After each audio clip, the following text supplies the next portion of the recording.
Everyone, welcome to Warsaw. My name is Michał Baranowski. I'm the director of the Warsaw office of the German Marshall Fund. We have just moved 1,000 kilometers east to see how NATO, how the alliance looks from that part of our continent. We'll be focusing on an issue that is absolutely critical for the whole alliance, but perhaps for our part of Europe especially. And to start us off, let me introduce President of Slovakia, Zuzana Čaputová, with her message from Bratislava. Ladies and gentlemen, in just a few minutes, we will launch an important NATO summit. A summit that will give us a clear direction on how to adapt our alliance for 2030 and beyond. We expect that the most important message, besides our unity and cohesion, will be that we will further strengthen our collective defense, and that we will have the capabilities, resolve, and sufficient resources to defend our people. Our strength starts at home with our democratic institutions, robust rule of law, and our values. It is not by accident that the biggest threats come from those who don't share our values. We need to stand up when democracy and rules-based order is attacked at home and abroad. Our opponents seek to exploit our weaknesses and dependencies. We must be vigilant about our networks and critical infrastructure. Attempts to infiltrate these networks by our adversaries or systemic rivals will create a fertile soil for future threats. The current strategic concept, with its three core tasks, is a reflection of our view of the world in 2010. Today, the world is different. We observe more assertiveness, aggressiveness, and increasing unjustified military buildup close to our borders. Our neighborhood is being harassed, and we suffered from attacks even on our allied soil. Disruptive technologies are becoming a powerful tool to win strategic advantage in the future. We can already feel it through coercive actions in cyberspace. The impacts of climate change on security will massively grow. That is why, when planning for 2030 and beyond, we should use the optics of tomorrow, not of today. We must reflect this in the new strategic concept. There are three elements that should be taken into account: the relevant parts of the current one, the ongoing adaptation of NATO since 2014, and especially since 2016 Warsaw Summit, and the current and future security environment. Our collective defense should regain its prominent and dominant role among the three core tasks. Our unprecedented military adaptation must continue and stay at the core of our agenda. We should be ambitious in setting a common NATO policy on resilience and approach the emerging technologies, space, and climate truly strategically. To make this happen, we need and will invest more in defense, at home, but also into our common NATO budgets, to obtain jointly owned state-of-the-art capabilities, to make our deterrence even more efficient and our defense even stronger, to make NATO, our alliance, stronger. This is the message we, the 30 states, are about to send today. Thank you very much, Madam President. It's a great kickoff to our discussion with fantastic experts, key voices on the questions of what deterrence and defense should look like in 2030. As Madam President said, defense and deterrence, collective defense, is one of the key tasks for the alliance. It's also a task that will have to be adapted to new challenges, but also make sure that it stays strong with the old challenges that we had. We've been talking today a lot about the emerging threats, threats of cyberspace, threats emanating from informational space, threats emanating from climate change. But in this panel, we also want to talk about some good old threats coming from our often not so pleasant neighbors, and that are very much ramping up their capabilities in more traditional domains. And we have three fantastic voices to discuss it. With us is Mr. Thomas de Maizière, member of German Bundestag, and very importantly, co-chairman of the expert group that drafted the NATO 2030 report that really gave a rise to our conversation today and will be the basis for the discussion of the new strategic concept going forward. We have with us Professor Julian Lindsay-French, chairman of the ALDEM group, and also a prolific writer, including his most recent book, Future of Warfare and the Defense of Europe. Julian, it's wonderful to have you with us. And here with me in the studio is Justyna Gotkowska. All our friends, but Justyna is a close friend also. We are sharing here a studio together in Warsaw. Justyna is program coordinator, a very important voice on security and defense discussions in Warsaw, Poland, from Center for Eastern Studies, or OSW, Ośrodek Studiów Wschodnich. Let me start with, after this bit long introductions perhaps, with a question right away to Thomas. You were part of the discussion of the eminent group. Tell us how you, as representatives of the nation, but also representatives of your own voices, how you conceptualize deterrence and defense, what other strategic thinking has to go into rethinking the concept, and what does it mean when it comes to capabilities as well as funding for the capabilities? Thomas, over to you.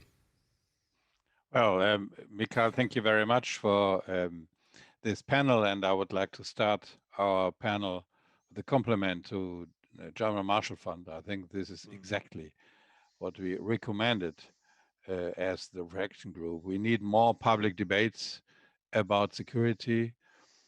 This must be more than an expert discussion. Otherwise, we will not persuade the people to spend more money for defense when we don't talk about it. Now, about deterrence, from the point of our reflection group and my personal, my personal point is that nuclear deterrence and conventional capabilities will be the bedrock of our security. It's still be and will be something like life insurance for all of us, for our freedom, for our security. It has to be increased about what you talked about and the former panels about cyber threats and asymmetric threats. But the whole spectrum of nuclear deterrence, including modernization of weapons if necessary, I think is absolutely urgent, especially if you see the posture of Russia. As I mentioned, we have to talk about it more. It's too much secret in this field. I think the debates we've had years and years ago about Pershing and cruise missiles and so on were much more open, and this was the basis to get a majority for that. So more open discussions, more information about what's going on, more information about Russian capabilities. And then, of course, this is the one side. The other side, like we have decided it since the Hamel report, the other side is arms control, is dialogue, but on the basis of a strong deterrence. Thank you very much. So you describe conventional deterrent as a life insurance. But he also advocated for greater openness when talking about nuclear deterrence, perhaps even modernizing nuclear weapons. Let me turn to Justyna. Let's talk about the life insurance aspect of it. How does the deterrence and defense debate looks from your perspective, from the perspective of countries on the eastern flank? How are we doing, basically? From the Eastern Flank perspective, deterrence and defense is and shall be the core mission of NATO. And in the decade to come, Russia will remain the most important military threat and challenge to the whole alliance, not only to the Eastern Flank. As Moscow has shown its aggressive policies against both its neighbors, Ukraine, annexation of Crimea in 2014, interventionist Eastern Ukraine, but also towards the West, chemical attacks with chemical weapons and divisive attacks on the territories of the member states. We see Russian military buildup in Western military district. We see Russian big and aggressive exercises with the Zapad exercises that will be held this year. And from the perspective of the Eastern Flank, a lot has been done so far within NATO with regard to improving and strengthening deterrence and defense vis-à-vis Russia. We have forward and tailored presence of allied member states in the Baltic states, in Poland and in Romania. We have reformed a NATO response force. We have a readiness initiative within NATO that aims to increase readiness of the national armed forces. We have made progress with military mobility. We have also made tremendous progress with military exercises. But I have the impression that even if deterrence and defense is rhetorically high today on NATO's agenda, the momentum for enhancing deterrence and defense is somehow slowing down with the new initiatives and new areas that are to be taken more seriously by the alliance, like emerging and disruptive technologies, like climate change, like resilience, like upholding rules-based order and forging partnerships with Southeast Asian countries in order to counter China. And this... Well, let me jump in here, because this is what Secretary General, for example, says. This is the biggest transformation of the alliance since Cold War. We are all talking about the necessity. NATO has done a tremendous job transforming. But let me ask you this: what else should be done, specifically looking from your perspective? I think that we should first of all stick and fulfill the commitments that all allies have made within NATO, especially with regard to NATO defense planning process. It is important for European allies to do so, as we see that in the future, US will possibly be shifting its attention and resources to Southeast Asia, and therefore biggest European allies, but not only all member states, need to fulfill the pledges they have made within NDPP process, the capability targets that they committed to. Germany with 3 divisions in 2032, UK, France, but also smaller member states. And as I see now the discussion and the state of implementation and modernization of the armed forces, well, we are lagging behind. And I think NATO should maintain the attention on fulfilling the commitments. But I think more is to be done. NATO has so far undertaken a reform of the common structure, but more work needs to be done with regard to improving NATO force structure. This is contributing or attributing enough forces to headquarters that we have created. Resilience as a good topic, but and an important topic in the alliance.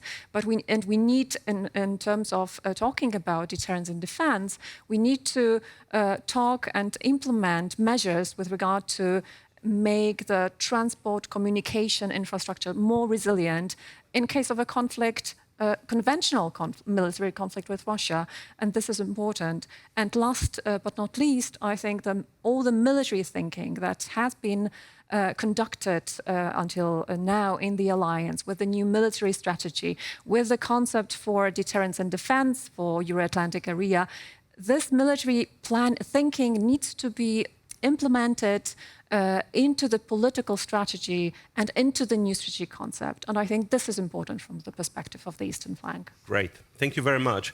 This is a perfect segue to Julian. Julian, I wanted to ask you also about what is needed for effective deterrence and defense of Europe, of Euro-Atlantic area, both when it comes to the conventional threats, but also to the rising threats, to the threats of the future that are not on the horizon, but are here with us. Are we prepared? And what we need to do to be prepared? Julian, over to you. Thank you, Mikhail, and my congratulations to Thomas and his team for the excellent NATO 2030 agenda. What it shows is what NATO needs: imagination, ambition, an understanding, a realism about the threats that we face, and an adaptability to face the future.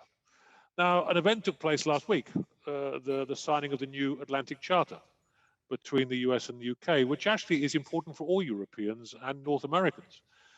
In 1941, Churchill and Roosevelt met, and it was the handing over of power from Britain, if you like, to the Americans. What I see implicit in the New Atlantic Charter is a call on the Americans to say, look, we'll always be there for you. NATO is vitally important to us as an alliance, as it is to all Europeans, more important by the day, in fact. But we all need to be in this business together if we are to make deterrence credible. Why? Because deterrence is the core of NATO's business, far more than defense. NATO is in the deterrent business. If we're defending, we're in trouble, we've failed. I'm not saying we can't do it, but our mission is to deter aggression. Now, traditionally, that's been seen as a messaging process of convincing adversaries that the risk is too high. Yes, it is that today as well. But the message must cover a far broader effort than hitherto. Traditionally, deterrence has been based on credible conventional military force.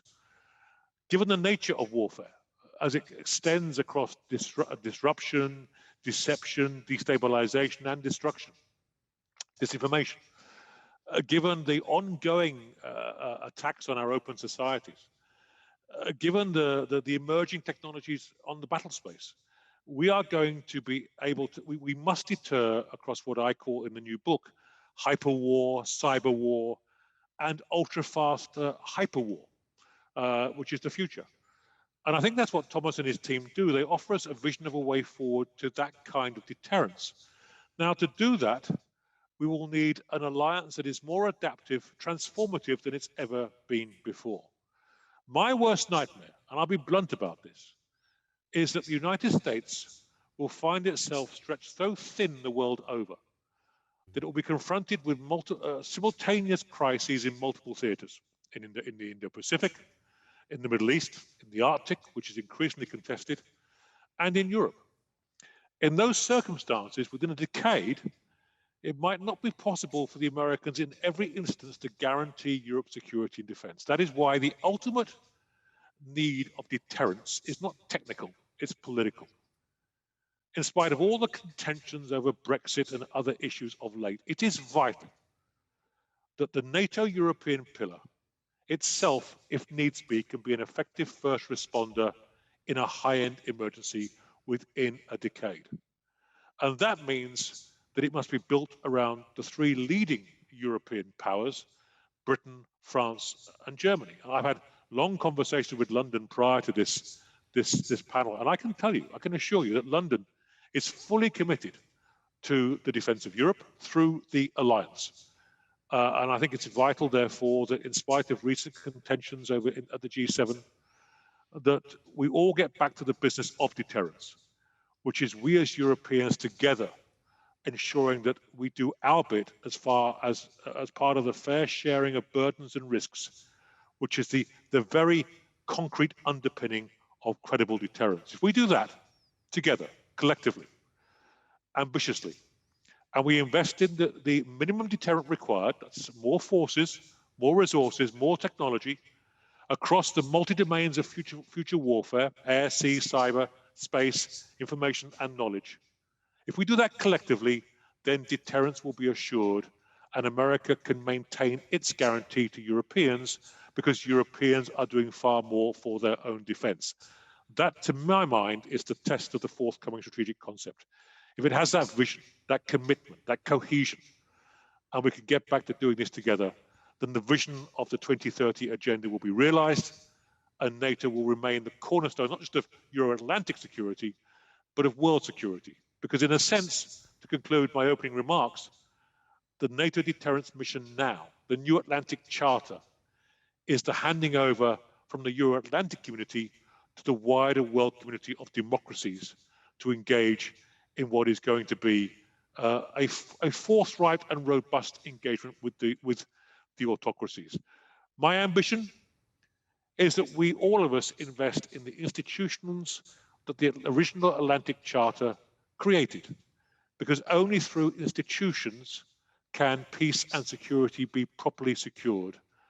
And my sense is that implicit in the NATO 2030 agenda is the aim to convince the likes of Russia and China that it is also in their interests that they are properly members of that vital family.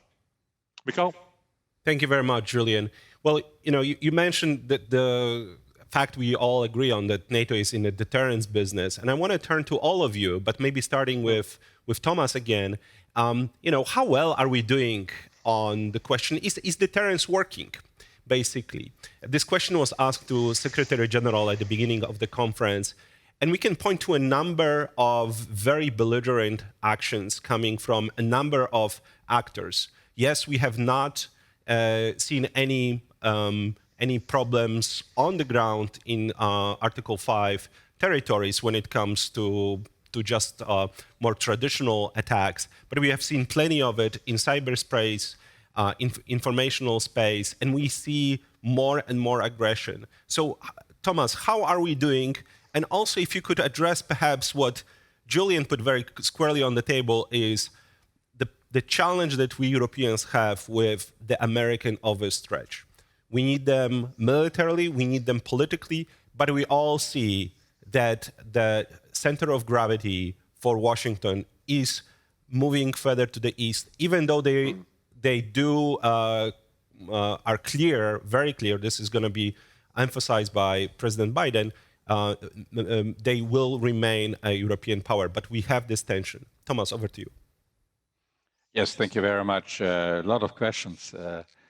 Let me start by saying that I totally agree what Julian said, and I really much liked as a German, if such a strong British citizen talks so overwhelming about Europe, including Great Britain. This is great, concerning security issues. And this is great to hear from my ears.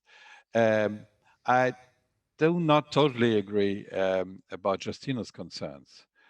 We heard it very often. Don't talk too much about disruptive technology, cyber and so on. Perhaps you then neglect the traditional core of NATO conventional capabilities and nuclear deterrence. I think this is not the case, and there should be not such a concern. If you want to keep deterrence, then you need this should include all possible threats, all of them, especially the modern ones. On the nuclear field, I think it's important that we are, and everybody knows that we are dependent on the European nuclear umbrella. French will never open his nuclear weapons under NATO's control. That's clear, and it's not strong enough, by the way. So we need that, and for compensation, we have to do more on the conventional basis to give more power to America to have strength in the Pacific area, and we have to do more in our own neighborhood, on North Africa and perhaps on the Middle East. I think this is more on the European table than it was before. But don't talk about European autonomy or so, then it's an invitation for America to leave to the Pacific area. And there will be no American security without NATO, and there will be no European security without NATO and America's nuclear deterrence as well. I think this is fine. There have to be some modernization. There is a German discussion about nuclear sharing, the Green Party, and so on and so forth. But I think this should be manageable. We must do more on new types of threats. This is mentioned: space, cyber, and asymmetric threats. We discussed it at length in our group. And we had long pages about cyber attacks and the relation to Article 5, and then we reduced everything until to one sentence. And the sentence was, cyber attacks may trigger Article 5. Why didn't we say more? The reason is we don't want to describe it too concrete. Then perhaps it could be an invitation for Russia and China to test where the red lines are. So deterrence, and the key for deterrence is a bit uncertainty, where exactly NATO's answers begin. And there's a lot to do, because normally in our countries, it belongs not to the defense ministers. There are new capabilities needed, quicker decision-making processes needed. There's a lot to do there. And last word for me, there is knowledge important. I think on cyber, on AI, on other disruptive technologies, there is knowledge needed in NATO's committees and people, and including the leaders. And there has to be worked. So the old tasks are still there, but the new ones has to be increased without neglecting the others. And then I think the Baltic states and Poland and others should not be concerned. Thank you very much. So new tasks have to be taken care of. We have to be ready in other domains, but we also have to be more ready also in the more traditional domains as well. But he also mentioned that Europeans have to do more. I want to turn to Justyna, and you feel free to respond on the traditional versus emerging or emerged, but also are Europeans? May I just to summarize? More European responsibility does not mean more European sovereignty or autonomy. Absolutely. This is a French wording. I don't like it very much, although, of course, I'm a big favorite for close relations to France, but not in this wording. Absolutely. You are talking about burden sharing and Europeans being able to put forward more capabilities in order to deal with our own security. And the question I wanted to ask Justyna, but also have you and Julian comment on this, is to what extent we are certain that this is in fact happening. We have greater defense spending, but the pressure in this summit is not as much on the burden sharing as it was in the past. Justyna, over to you with this question. I definitely agree that European allies need to do more. And are they ready? That's the question. The fact that we have to do more. That's the question. But I think that we need to ponder over even the first point, whether there is a discussion in Europe between European NATO allies that they do need more for collective defense due to the US turning to Asia Pacific. I don't think we have this discussion yet. And the other issue is whether we are prepared and whether there is willingness to do so in military terms. And I must maybe a bit picky, but I have recently read in German newspapers that the goal of 3 divisions in 2032 that Germany has pledged to NATO is a bit endangered due to the too slow modernization process of the Bundeswehr, too low defense spending, integrated review in the UK posed over some questions with regard to the readiness and capabilities of the British, especially land forces, which is important important from the perspective of Poland and the Baltic states. And I think this discussion is actually still lacking, and the moving to discussing concrete issues, I don't think we are yet there. Okay. Well, thank you very much. Julian, we also have a number of questions, important questions coming from our audience. Please keep them coming. We'll get to them in a second. But Julian, you also mentioned the need for more. But a friend of mine at some point said, just more of everything is not a strategy. So I wanted to press you on this a little bit, including also the question I asked Justina about, because we are here all supporting the alliance, but let's be a little bit tough on ourselves. Are we going fast enough? And if you had to put limited resources, that we are certainly limited, where would you place them? Also looking forward to 2030 and deterrence that we need to have by then to be an effective alliance. Well, thanks. I disagree with Justina. Take my own country, Britain. As the Atlantic Charter was signed last week, HMS Prince of Wales was sailing off the coast. That's a brand new 70,000-ton aircraft carrier, which there are two. Britain's an island. We're a maritime amphibious power.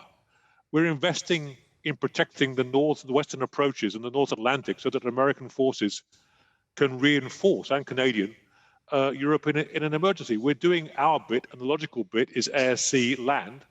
We're investing huge amounts, a 10% increase in the defense budget in cyber, and a whole raft of artificial intelligence, big data, machine learning, all the things that are going to be part of the future war defense and deterrence, which NATO must lead on. Now, my essential point is that if I was speaking to my friends and colleagues in Poland and indeed in the Baltic states, I could understand why they're concerned that the three big Western Europeans haven't quite grasped that together they must assure the deterrence of those countries.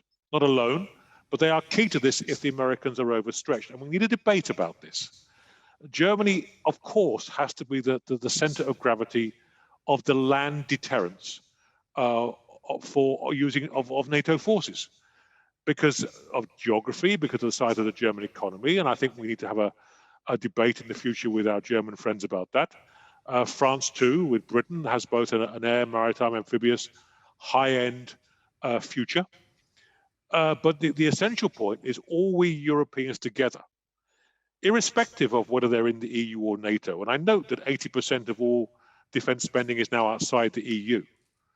We need to have this conversation about what we Europeans need to do to make NATO successful in its deterrent mission, given the pressures on the Americans and given the emergence of traditional and distinctive threats. And the simple reality is the status quo ante is not an option. We all have to do an awful lot more. Now, I see an opportunity for Europe, a Europe writ large. We have advanced economies. We have vast technologies. We have very, very advanced universities. Much of the future deterrence and defense of Europe will be based on new technologies and new ways of doing things. That's why I mentioned knowledge as part of my multi-domain warfare vision. Let's start exploiting those technologies, those people.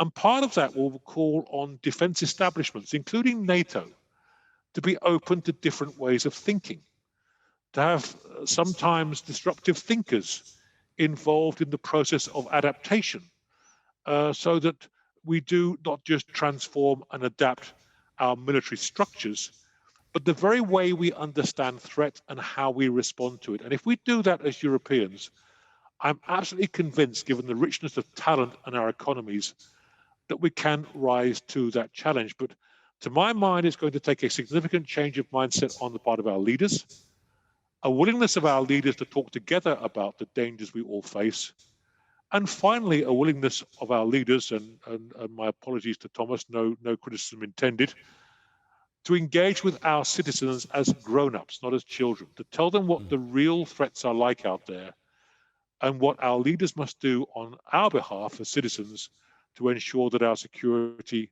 and our safety is maintained. To close with a footballing metaphor, The Cold War, if you like, was the first half.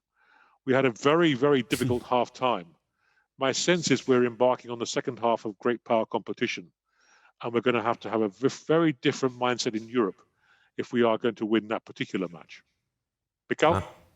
Thank you very much, Julian. And when you talk about disruptive thinkers, it always makes me think of you anyways. So it's very good to engage the thinkers in the discussions also with broader populations. Let me go over to Thomas, and a lot of what we are talking about, the willingness and the necessity of Europeans, sometimes is about the conversation. I mean, one of the key places to have this conversation is, of course, Germany.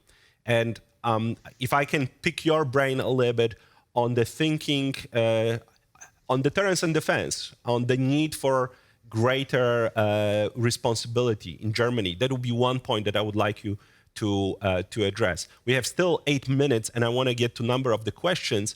And so let me throw one other question that others can address as well. But we have a number of questions that basically center around the theme of democracy and how important are our democratic structures, institutions, and norm to remain effective in deterrence and defense. Also, when it comes not to countries outside, but countries inside the alliance. Thomas, over to you. Yes, thank you. First of all, on Germany. Well, Germany did a lot more in the last years, 10 billion more than in the former years. Our limiting factor is not money, but demography. And this is similar to other countries as well. And then I'm coming back to cyber and modern threats. The most modern tank cannot be used if the communication between the two tanks is not working because of a cyber attack. So don't make a discussion about conventional weapons against modern types of threats. This is totally linked together. And the second limiting factor, by the way, is mobility. In a peaceful society, it's not so easy to bring soldiers from or tanks and other hard stuff from Spain to Poland. It's not that easy. And there's a lot of change that after the Cold War, let's say a peaceful society, they were not used anymore for exercises, for transportation movements, for blocking an autobahn, for having tanks for 24 hours sent from point A to B and things like that. So infrastructure and mobility, including cyber, I think is extremely important as well. Not only the numbers of defense. We will have a new government. That's for sure. Angela Merkel will leave the government. We don't know what's going on. This will be perhaps a reality check for the Greens.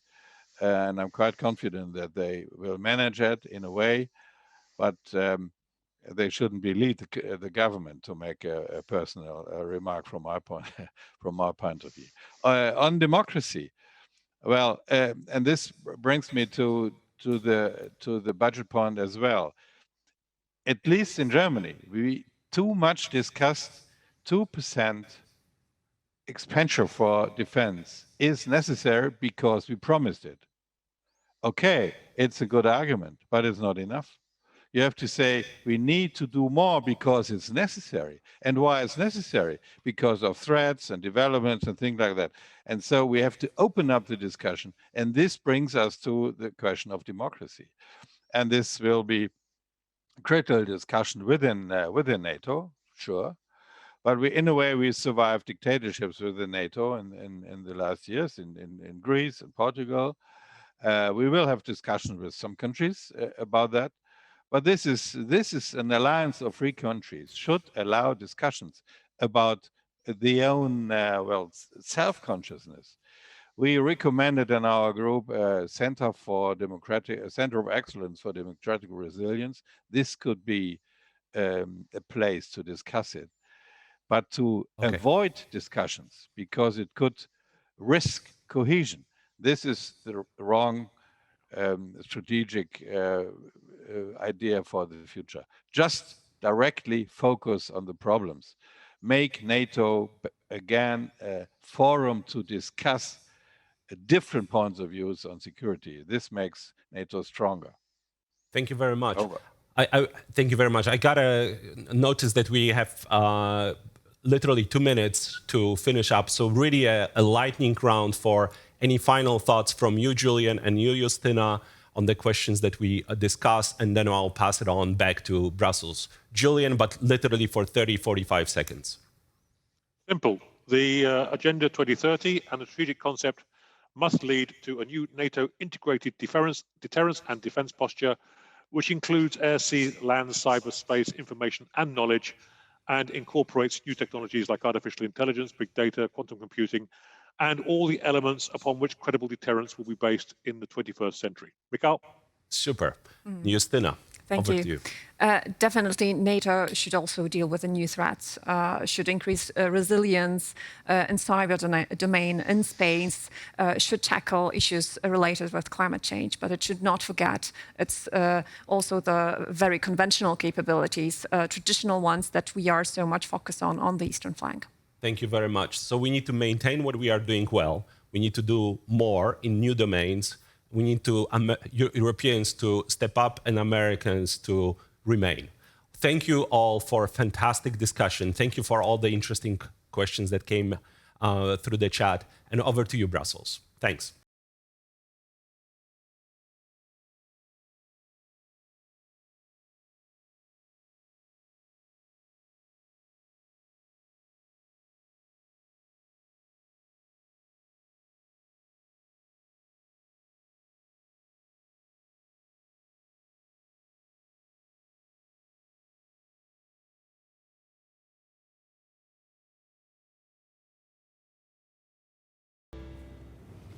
Thanks very much, Mikhail, and thanks very much to your guests as well. We've had an excellent morning with a great range of guests and a great range of topics from China to climate change. Christine, maybe I could ask you just to pick up on a few points that you found particularly interesting. Thank you so much.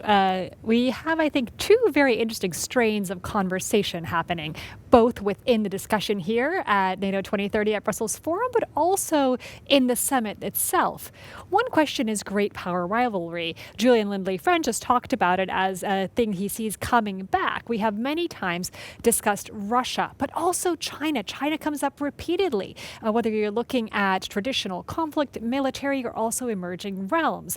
There are so many ways to try to address these big countries that are in the very least challenges and often adversaries for the alliance. The second batch of things we need to worry about are the systemic questions. And here we have technology. Technology keeps coming up, emerging and disruptive technology. We had Prime Minister Trudeau from Canada talking about China and data, because these are things that all of us need to think about now in the context of security.